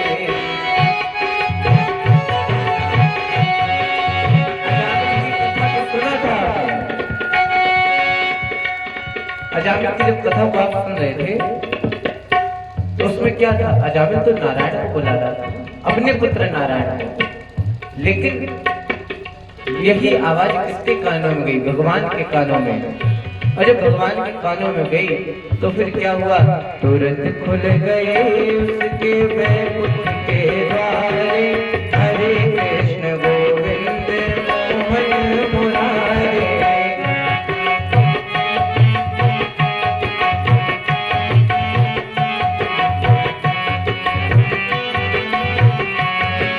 यही नाम मुख में हो हरदम हमारे, हरे कृष्ण गोविंद मोहन मुरारे।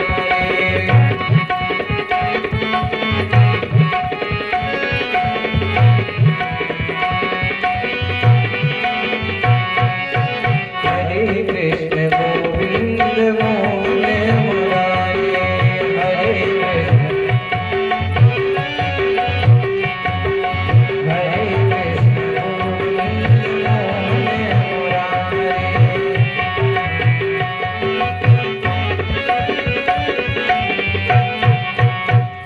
बोले गोविंद भगवान की जय हो।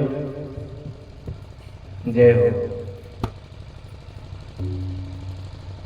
महाराज भगवान महाप्रभु सुखदेव महाप्रभु से परीक्षित जी ने कहा प्रभु बाकी कथाओं का स्मरण तो नहीं, आपने कई सारी कथाएं सुनाई, लेकिन अंततः एक ही निष्कर्ष निकला, क्या? जीवन में किसी भी परिस्थिति में हो नाम जपें। बाबा लिखते हैं भाई को भाई अनहद आलस हूं, नाम जपत मंगल दिस। नाम जपिए, नाम जप से कल्याण होगा।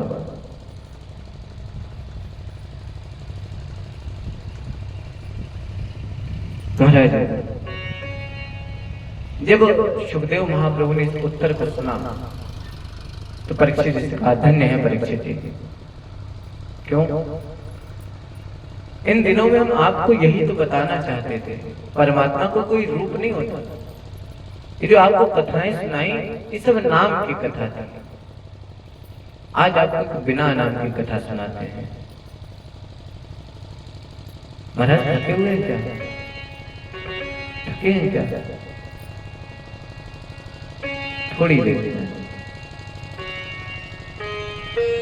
बोले गोविंद भगवान की। बिना नाम की कथा सुनाते हैं। कहते हैं कृष्ण स्यासी सखा कश्चित् ब्राह्मणो ब्रह्मवेत्तमा। एक कृष्ण के कोई सखा है। कृष्ण स्यासी सखा कश्चित् ब्राह्मणो ब्रह्मवेत्तमा। विरक्तेन्द्रियार्थेषु प्रशांतात्मा जितेन्द्रिया। और कोई साधारण महात्मा नहीं है। वो जो विप्र देवता है वो विरक्त है अपने इंद्रियों से। विरक्त इंद्रियार्थेषु प्रशांत आत्मा। परीक्षित जी ने कहा, महाराज हमको लगता है आप किसी बाबा बैरागी की कथा सुना रहे हैं। क्यों? आपने कहा कृष्ण स्यासी सखा कश्चित् ब्राह्मणो ब्रह्मवेत्तमा। भगवान के कोई मित्र थे जो ब्रह्मधनी थे। वो कैसे थे? विरक्त थे। तो विरक्त तो वही हो सकता है ना जो बाबा बैरागी। और फिर ऐसे वैसे विरक्त नहीं, विरक्त इंद्रियार्थेषु, इंद्रियों से विरक्त थे। बाबा ने कहा विरक्त थे इंद्रियों से। और कोई साधारण नहीं थे परीक्षित। प्रशांतात्मा जितेन्द्रिया। महाराज प्रशांत आत्मा थी। एक होता है शांत और एक होता है प्रशांत। एक बाबा जी से पूछा किसी ने कि बाबा प्रशांत और शांत में अंतर क्या होता है? तो बाबा समझाते हैं कि देखो, जब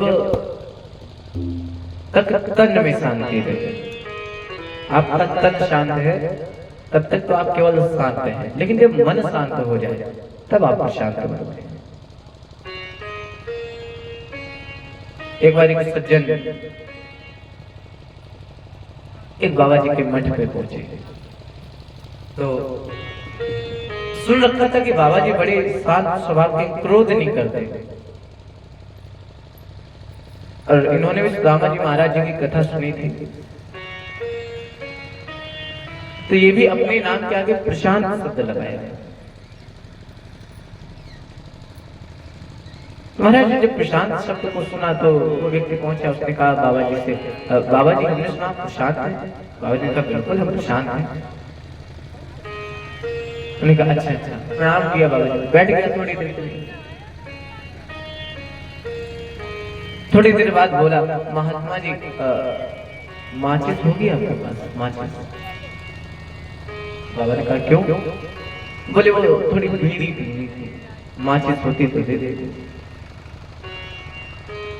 तो बाबा ने कहा कि देखो हम भगवान का भजन करते, माचिस थोड़ी ना लेके।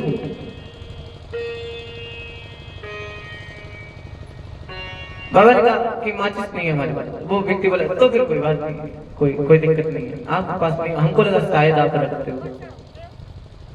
महाराज जय हो। कहा विरक्त है तो कोई बात नहीं, शांत नहीं है आपके पास माचिस, कोई दिक्कत नहीं है। पेट में गैस बन रही थी, दे देते अगर होती माचिस। आया बाबा जी को क्रोध, उठाया चिमटा, अभी रुको अभी देते तुम्हें माचिस। हंसने लगा व्यक्ति, कहने लगा ये प्रशांत है। प्रशांत का अर्थ वही है, जब तक आपका मन शांत नहीं तब तक आप प्रशांत नहीं हो सकते। ये कैसे हैं? प्रशांतात्मा जितेंद्रिया। तो परीक्षित जी को लगा कि किसी विरक्त महात्मा की कहानी है। उन्होंने कहा नहीं, विरक्त महात्मा नहीं है। तस्य भार्या कुचैलस्य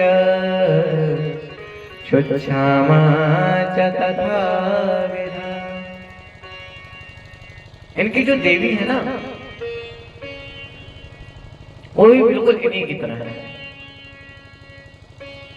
और कभी किसी बात के लिए झगड़ती नहीं है, कुछ कहती नहीं है, बड़ी शांत है। जैसे पंडित जी का स्वभाव है, जैसे ब्राह्मण देवता का स्वभाव है, वैसे ही बिल्कुल। तस्य भार्या कुचैलस्य शुच्छामा च तथा विधा। जैसे पंडित जी हैं वैसे ही पंडिताई हैं। तो इनका नाम लोगों ने क्या रखा? सुशीला नाम रखा।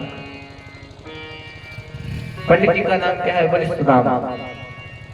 सुदामा अर्थात जिसका दाम सुंदर है। दाम अर्थात मन, जिसका मन सुंदर है।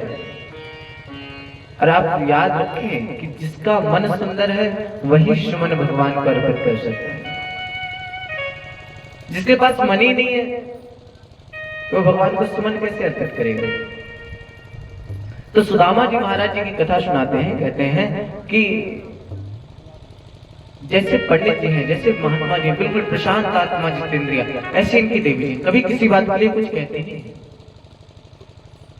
परीक्षित जी ने कहा महाराज ऐसा तो संभव ही नहीं है कि पति पत्नी के बीच में कभी बातचीत में झगड़ा हो ही। अरे झगड़ा तो होगा, कभी ना कभी तो हुआ होगा। जब ये सुना तो सुखदेव महाप्रभु ने कहा परीक्षित मुझे एक बात याद आती है, अब तुम उसको झगड़ा समझो या फिर कुछ और समझो, मैं फिर सुना रहा हूं। बताओ महाराज। बोले एक बार वो देवी सुदामा जी के पास जाकर बोली महाराज ननु भगवन, हे प्रभु, ननु ब्रह्मन् भगवतः सखा साक्षात् श्रियपति। प्रभु मैंने एक बात सुनी है। क्या? हे ब्राह्मण देवता, मैंने सुना आप साक्षात भगवान लक्ष्मी के जो पति हैं उनके मित्र हैं। भगवान की बात को जब सुना, भगवान का नाम सुना, तो सुदामा जी प्रसन्न हो गए। हाँ हाँ देवी, वो जो कृष्ण है ना वो हमारा मित्र है। तो मैया ने कहा कि प्रभु एक और बात सुनी। क्या? ब्रह्मण्यश्च शरण्यश्च भगवान सातुतर्षभा। जो भगवान है वो ब्राह्मण प्रेमी है। कहा कि हाँ ये भी बात सही है। सुना है भगवान ब्राह्मणों को शरण देते। कहा हाँ।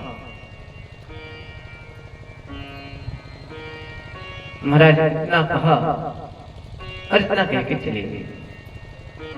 सुदामा जी ने मन में विचार किया कि आज तक तो कभी नहीं पूछा, आज क्यों पूछा? फिर इनको लगा कि हमारे घर में जो निर्धनता है उसके कारण शायद इन्होंने कहा। फिर से बुलाया, देवी इधर आइए। सुदामा जी को लगा कि अगर भगवान ब्राह्मण भक्त हैं तो हम लोगों की ये दशा कैसी? तो या तो भगवान ब्राह्मण भक्त नहीं है या फिर जो लोग कहते रहते हैं वो सत्य नहीं है। तो बुलाया सुदामा जी, देवी देवी वापस आइए। वापस आए। कहने का क्या अभिप्राय है? कहना क्या चाहती थी? मैया हाथ जोड़ के खड़ी हो गई, कहने लगी नहीं प्रभु कहना कुछ नहीं चाहता।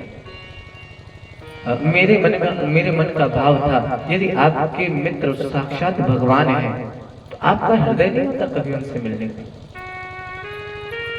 भाई अगर आपका मित्र कोई ऊंची पोस्ट पे हो तो हम लोग क्या बताते हैं? वो हमारा मित्र है ना? और फिर यहाँ पे तो साक्षात श्रीयापति लक्ष्मी के पति, तो आपका कभी मन नहीं होता। तो हम चाहते थे आप भी चले जाते, कभी मिला जाता। महाराज जब ये सुना तो सुदामा जी ने कहा, देवी हम चले तो जाते हैं, लेकिन इस समस्या है। क्या? मित्र के यहाँ, प्रभु के यहाँ, पिता के यहाँ अगर जाना चाहिए तो खाली हाथ नहीं जाना चाहिए, कुछ ना कुछ लेके जाना चाहिए। और अपने यहाँ तो वैसे भी कुछ है नहीं,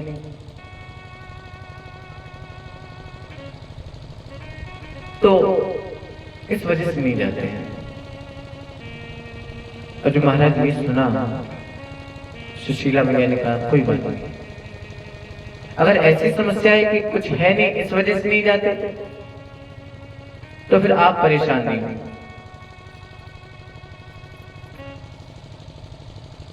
आस पड़ोस के घर पे गई, भिक्षा मांगी। अच्छा महाराज, जिस हिसाब से आजकल सुदामा जी की कथा कही जाती है, बताया जाता है, बिल्कुल गरीब बता दिया जाता है, निर्धन बताया जाता है, लगता नहीं है सुदामा जी गरीब है। क्यों? गरीब वो होता है जो आपसे मांगे। भाई हम कितने भी गरीब हो, अगर हम आपसे नहीं मांग रहे तो आप नहीं जान सकते कि हम गरीब हैं। और सुदामा जी का तो नियम है, आज तक कभी किसी के सामने हाथ नहीं फैलाया, प्रमाणित नहीं होता सुदामा जी गरीब। और फिर श्री सुखदेव महाप्रभु तो पहले ही श्लोक में कहते हैं, ब्राह्मणों ब्रह्मवित्तम, कोई साधारण ब्राह्मण नहीं, जिसके पास ब्रह्मवित्त है वो ब्राह्मण, और जिसके पास तप है वो गरीब नहीं हो सकता। आजकल तनिक हास उल्लास के लिए एक तपोनिष्ठ ब्राह्मण को लोग गरीब बताते हैं, दीन बता देते हैं। महाराज सुशीला मैया गई और पड़ोस के घर में जाकर के कहने लगी, बहन या चित्वा चतुरो मुष्टि विप्रान पृथक तंडुला,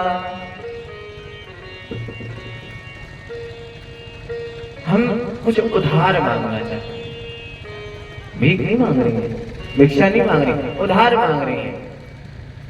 अच्छा आप एक बात सदैव याद रखिए, जो देने वाला होता है ना वो सामने वाले को देख के देता है। जैसे अगर आपके यहाँ कोई कुछ मांगने आता है तो आप पहले उसकी अवस्था को देखते हैं कि वो व्यक्ति है कैसा, जो हमसे मांग रहा है कभी वापस लौटा पाएगा कि नहीं लौटा पाएगा। ऐसा जब जान लेते तभी तो देते। तो जब देखा तो या चित्वा चतुरो मुष्टि, मांगा क्या? कहा 4 मुट्ठी चावल। कहा आप हमें उधार दे दो, फिर जब हमारे यहाँ हो जाएगा तो हम आपको वापस कर देंगे।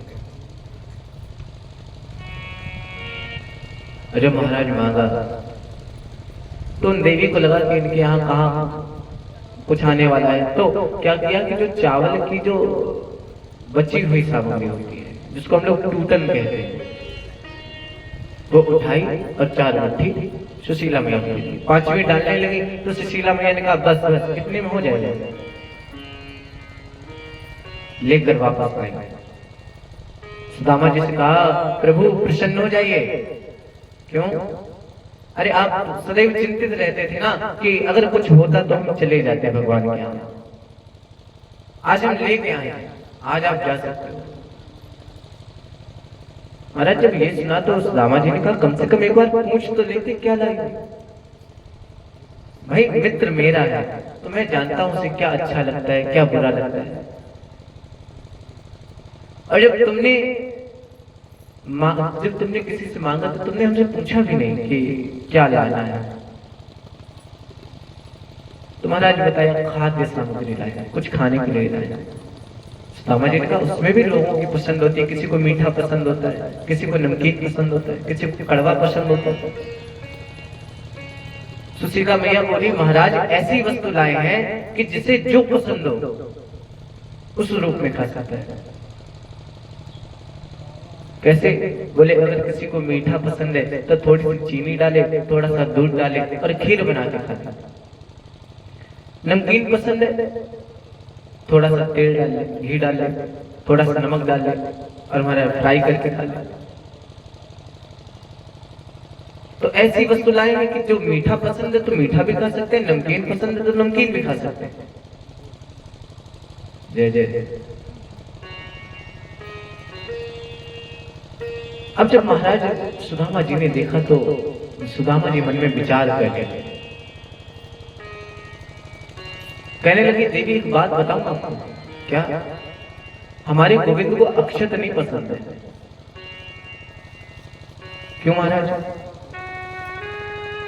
बोले अक्षत का अर्थ होता है जो चावल टूटा ना हो, वो होता है अक्षत। और गोविंद को अक्षत पसंद नहीं है। जब कोई तिलक करता था तो कहता बिल्कुल बस 2 दाने, ज्यादा नहीं, 2 दाने। और महाराज जिसको मस्तक पे अक्षत पसंद ना हो वो भोजन में टूटे हुए चावल खाएगा। और महाराज जब ये सुना तो सुशीला जी के मन में बड़ा दुख हुआ।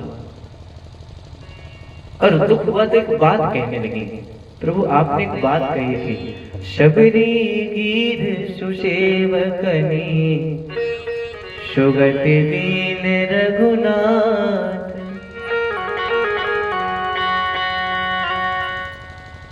आप कहते थे भगवान भक्त के भाव को पाता है, भोजन नहीं पाता।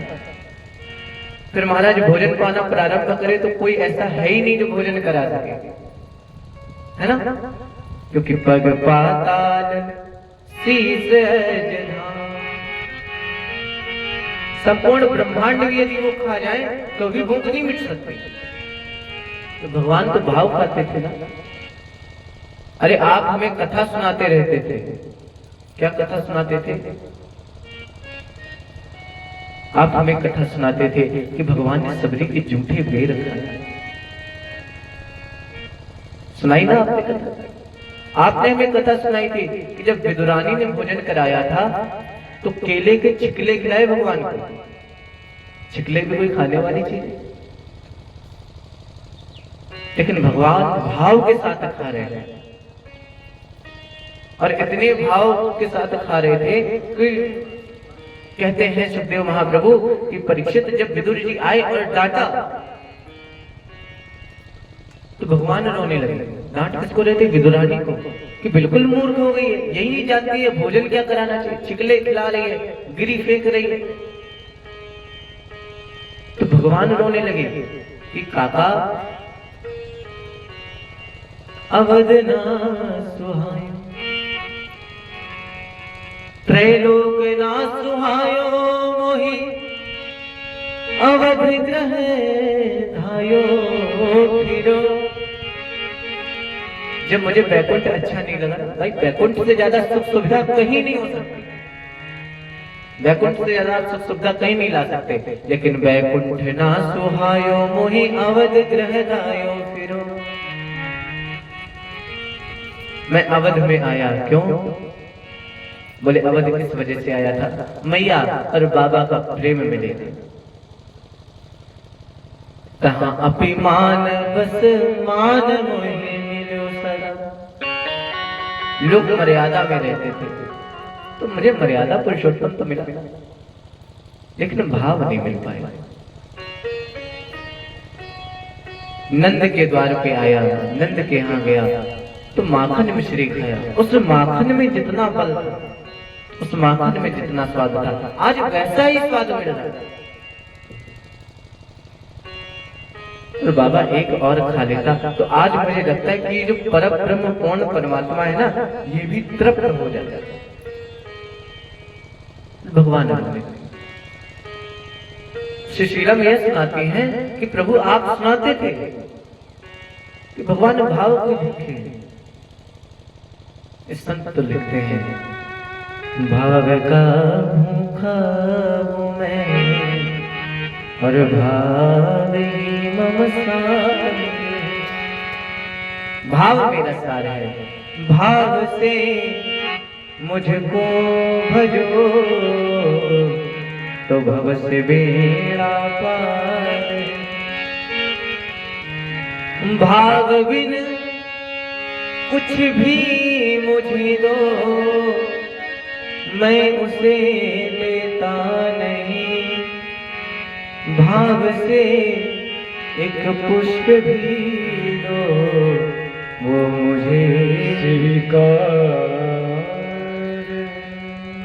भाव से एक पुष्प भी दे दो वो भी स्वीकार करेगा। तो महाराज या तो आप आज तक कथाएं झूठी सुनाते थे और या फिर भगवान उतने दयालु हैं नहीं जितने आप। मामा जी ने कहा देवी वो तो मैं भाव बस बोल गया, ऐसा नहीं कि गोविंद बिना ये चावल नहीं खाएगा। अरे बिल्कुल खाएगा। सो केवल भगत हित लागी, सो केवल भगत हित लागी, सो केवल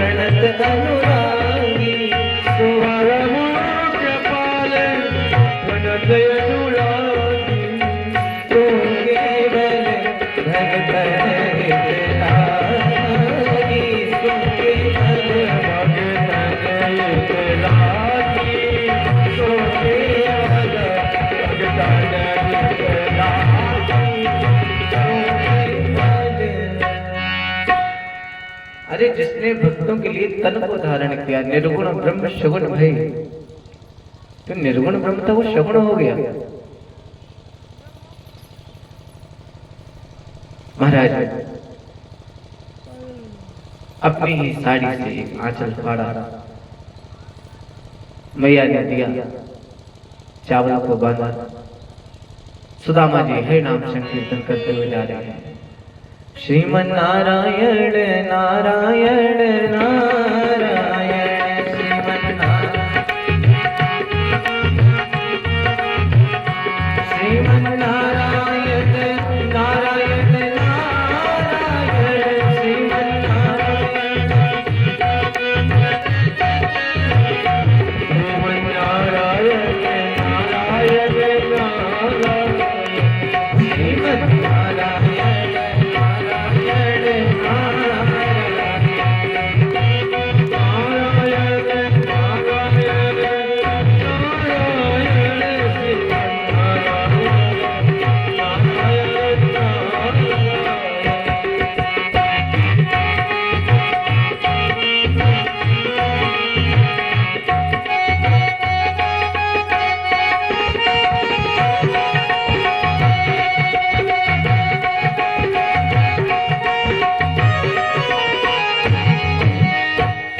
जो नारायण नाम लेते हैं, जो नारायण नाम लेते हैं, जो नारायण नाम लेते हैं, जो नारायण नाम लेते हैं, हरि मात पिता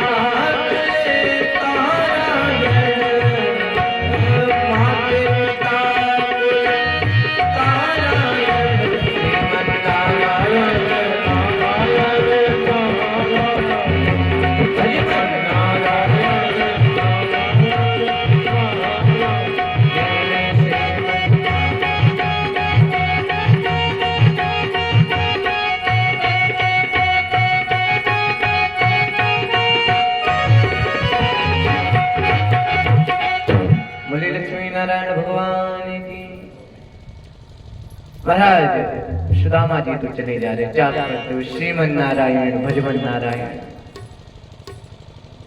अरे जाप करते हुए जब जा रहे हैं तो देखिए मार्ग नहीं पता है, लेकिन चलते जा रहे हैं। तो भगवान ने माया को आदेश दिया, कहा देवी